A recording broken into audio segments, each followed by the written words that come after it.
বন্ধুরা, আজকের recipe chicken কষা। তো চিকেন কষা তৈরি করার জন্য আমি চিকেন ভালো করে ধুয়ে 3 চামচ আদা, রসুন আর কাঁচা লঙ্কা বাটা, পরিমাণ মতো নুন, হলুদ আর একটু কাঁচা তেল আর 2 চামচ টক দই দিয়ে চিকেনটা ভালো করে মেখে ঢাকা দিয়ে রেখে দিলাম 1 ঘন্টা।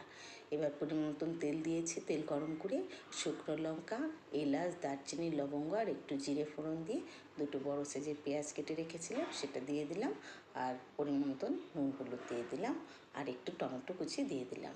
নুনটা মাংসে দেওয়া আছে সেই বুঝে কিন্তু দিতে হবে। আর 1 চামচ আদা, রসুন, লঙ্কা বাটা দিয়ে দিলাম, আর 1 চামচ লঙ্কার গুঁড়ো দিয়ে দিলাম। দিয়ে ভালো করে পেঁয়াজটা ভেজে নিয়ে মেখে রাখা মাংস দিয়ে ঢাকা দিয়ে ভালো করে কষিয়ে নিতে হবে।